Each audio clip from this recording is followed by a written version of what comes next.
اگلا سوال میرا آپ سے یہ ہے کہ آپ کے اوپینین میں، آپ کی نظر میں ٹی ایل پی پر پابندی لگنی چاہیے سر؟ اگر دیکھیں ایک بڑا طریقہ کار ہے اس کا پابندی لگانے کا، اور وہ پاکستان کے آئین کے آرٹیکل 17 سب سیکشن 2 میں وضاحت سے لکھ دیا گیا ہے کہ اگر تو وہ ایسی ایکٹیویٹیز میں ہیں جو کہ ریاست مخالف ہیں یا اس سے پاکستان کی سوورنٹی کو یا پاکستان کی آئیڈیالوجی کو خطرہ ہے، تو پھر اس کو ہم اور آپ ختم نہیں کر سکتے۔ اس کا صرف اتنا اختیار ہے وفاقی کابینہ کے پاس کہ وہ ایک ریفرنس سپریم کورٹ میں داخل کرتے ہیں۔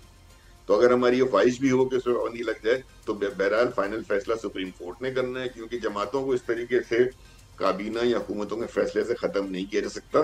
تو اگر وہ پہلے تو ہمیں وہ چارج شیٹ دیکھنی پڑے گی جو پنجاب گورنمنٹ جس بنیاد پہ پنجاب کی کابینہ نے یہ بات کی ہے، کیا یہ اس چارج شیٹ میں وہ ریلیونٹ پوائنٹس ہیں جو کہ ایک سیاسی جماعتیں پابندی کرتے ہیں۔ کیونکہ دیکھیے اگر آپ کو لیڈر سے اختلاف ہے اور اگر لیڈر پہ چارج شیٹ ہے تو لیڈر چینج ہو سکتا ہے، لیکن اگر آپ کو جماعت کے نظریے پر چارج شیٹ ہے تو پھر اتنے عرصے سے وہ جماعت کام کیسے کر رہی تھی؟ بہت بڑے بڑے سوالات پیدا ہوں گے نا۔ اگر ابھی تک آپ نے اس لیڈر کو، یا اگر آپ سمجھتے ہیں، پنجاب گورنمنٹ سمجھتی ہے کہ ٹی ایل پی جو ہے وہ اینٹی اسٹیٹ ایکٹیویٹیز میں تھی، اینٹی اسٹیٹ آئیڈیالوجی کی ایکٹیویٹیز میں تھی، تو پہلے تو ان کو اس پہ وہ مقدمہ قائم کرنا ہوگا نا۔ وہ مقدمہ قائم کر کے اس پہ سزا دینی ہوگی، یا کم از کم مقدمہ چلا کے پھر اس کی بنیاد پر وفاقی کابینہ سپریم کورٹ میں کوئی ریفرنس داخل کرے گی۔ اب تک میں نے ایسی کوئی کارروائی ہوتے دیکھی نہیں۔ بالکل ٹھیک ہے۔ پرویز سندھیلا صاحب، آپ کا اوپینین سر؟ ہارون صاحب کی کافی باتوں سے تو میں ایگری کرتا ہوں، لیکن پاکستان یہ جو ٹی ٹی پی جو مذہبی جماعت ہے، اس کا جو ماضی دیکھا جائے نا، جب سے یہ وجود میں آئی ہے اس وقت سے لے کے اب تک تو ہے تو یہ تشدد پسند، اس میں تو کوئی دوسری رائے نہیں ہے۔ چاہے وہ راولپنڈی والا دھرنا ہو، چاہے 2016-17 میں، پھر اس کے بعد عمران خان صاحب کے دور میں، پھر اس کے بعد ابھی جو انہوں نے کیا ہے، اور بغیر کسی وجہ کے کیا ہے۔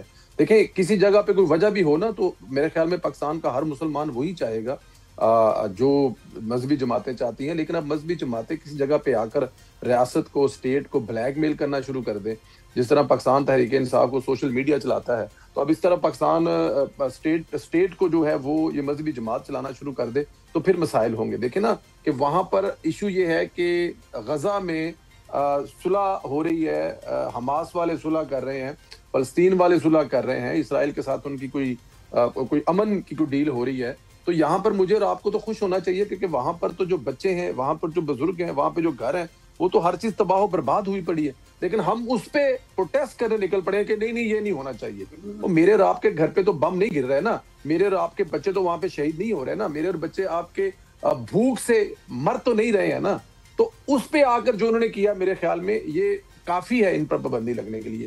ہاں طریقہ کار جو ہے وہ اختیار کرنا چاہیے، 1 2 3 تو ظاہر ہے پابندی نہیں لگ سکتی، لیکن جو ایک طریقہ ہے پاکستان کے آئین کے مطابق اس پہ چلنا چاہیے، پابندی لگنی چاہیے، کیونکہ ان کو مزید اگر ڈھیل دیں گے تو یہ ہو سکتا ہی نہیں ہے کہ آنے والے وقت میں ایسا کوئی نہیں کریں گے۔ دیکھیں یہ عام لوگ ہیں، مطلب کہ مسجدوں میں، مطلب کہ امام مسجد تھے والد صاحب جو ابھی اس جماعت کو لیڈ کر رہے ہیں، وہ وہاں سے آئے، ان کو فیم ملا، ان کو مطلب کہ دولت ملی، شہرت ملی، اور اس کے بعد پھر انہوں نے سمجھا کہ ہم تو کچھ بھی کر لیں تو ہمیں کوئی پوچھے گا ہی نہیں ہے۔ اور لوگ جو ہیں جذباتی ہیں، اسلام کے نام پر وہ جذبات میں آ کر وہ ایسی چیزیں بھی کر جاتے ہیں جو ان کو بھی پتہ ہے کہ وہ غلط ہے۔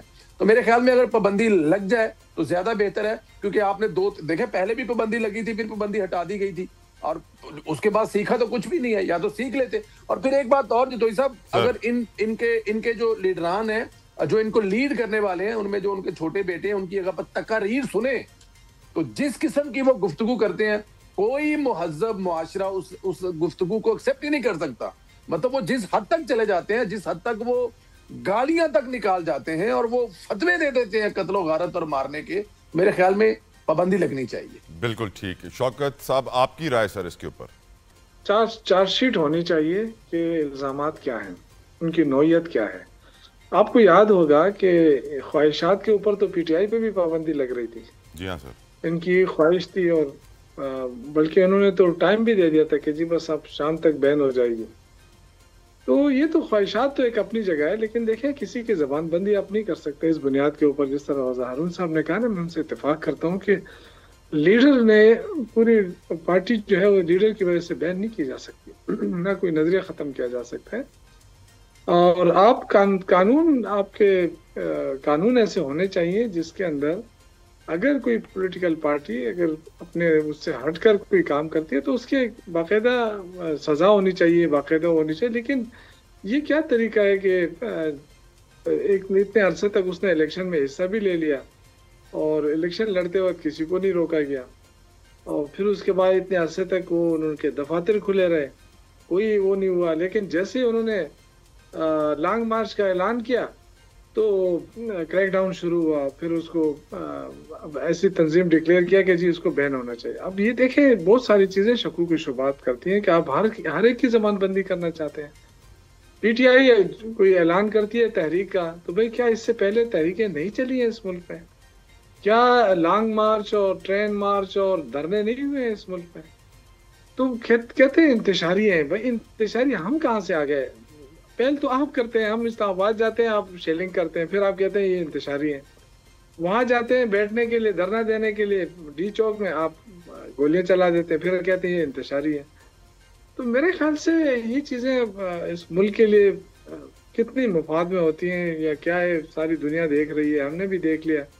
تمام تر دعووں کے باوجود کہ انہوں نے کہا کہ معیشت بھی ٹھیک ہو گئی، ہماری خارجہ پالیسی آسمان کو چھو رہی ہے، لیکن عوام کو 1 روپے کا ریلیف نہیں مل رہا ہے. خارجہ پالیسی آسمانوں کو چھو رہی ہے. سر افغانستان سے ہماری اہم ملاقات ہے پرسوں 25 تاریخ کو ترکیہ میں، استنبول میں. آپ کی کیا توقعات ہیں سر؟ یقیناً آپ کے نئے چیف منسٹر کے لیے بھی بہت بڑا چیلنج ہے کہ وہ اپنے صوبے میں امن قائم کریں. اس کے لیے آف کورس افغانستان سے تعلقات بہتر ہونے کی ضرورت ہے. Your expectation from the next meeting Yousafzai صاحب؟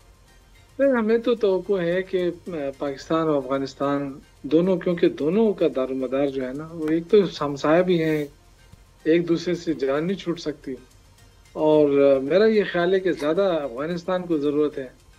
تو ہم تو ہمیشہ سے کہتے رہے کہ جی مذاکرات کے ذریعے راستہ ہموار کیا جائے، یہ جو غلط فہمیاں ہیں ان کو دور کیے جائے، کیونکہ زیادہ تر جو ہے نا ٹرسٹ ڈیفیسٹ رہا ہے افغانستان کے ساتھ، اور آج سے نہیں ہے. چاہے حکومت کسی کی بھی رہی ہے، داؤد سے لیں آپ، پھر ڈاکٹر نجیب تک لیں، پھر ابھی جو اشرف غنی کا دور تھا، پھر یہ جو آیا، تو یہ سارا جو ہے نا ٹرسٹ ڈیفیسٹ ہو رہا ہے پاکستان اور افغانستان کے بیچ میں. اگر ہم مل بیٹھ کے اس ٹرسٹ ڈیفیسٹ کو ہم کم کر سکیں تو دونوں دیکھیں نا، افغانستان کے کتنے جو ان کے تاجر ہیں وہ کتنے احتجاج پہ ہیں، کیونکہ جب سرخم بارڈر بند ہو جاتا ہے تو ان کی تو پھل فروٹ یہ سارے سبزیاں وغیرہ وہ تو سڑ جاتی ہیں، کیونکہ مارکیٹ ہی یہی ہے ہماری پاکستان کی مارکیٹ ہے. اسی طرح بہت ساری چیزیں یہاں سے بھی جاتی ہیں. تو کہنے کا مقصد یہ ہے کہ افغانستان جو ہے وہ پاکستان کے بغیر سروائیو نہیں کر سکتا، لیکن کچھ چیزیں ایسی ہیں جس کی وجہ سے یہ جو ٹرسٹ ڈیفیسٹ ڈیولپ ہوا ہے اس کی وجہ سے کبھی کبھی حالات جو ہے وہ خراب ہو جاتے ہیں. تو بہتر یہی ہے کہ ہمارے جو خارجہ امور کے جو لوگ ہیں وہ ٹھیک ہے، انہوں نے یہ بھی کہیں گے میرے بھائی کہ ہم تو گئے ہیں 2 دفعہ وزیر خارجہ گیا، 1 دفعہ وزیر دفاع گیا، 1 دفعہ گیا. جانے کی بات میں نہیں کر رہا ہوں، میں کہہ رہا ہوں کہ وہاں جا کے بیٹھ جائیں، سیریسلی بیٹھ جائیں، 2-3 راتیں گزار لیں کابل میں. جب آپ امریکہ اور ادھر ادھر آپ 2 ہفتے گزارتے ہیں تو وہاں ہمارا سب سے بڑا ایشو یہی ہے، اگر افغانستان کے ساتھ ہمارے معاملات ٹھیک ہو جاتے ہیں تو دہشت گردی ختم ہو جائے گی. پھر ہمیں راستہ آپ نے ملے بڑا گا. اچھا مشورہ دیا یوسف زئی صاحب.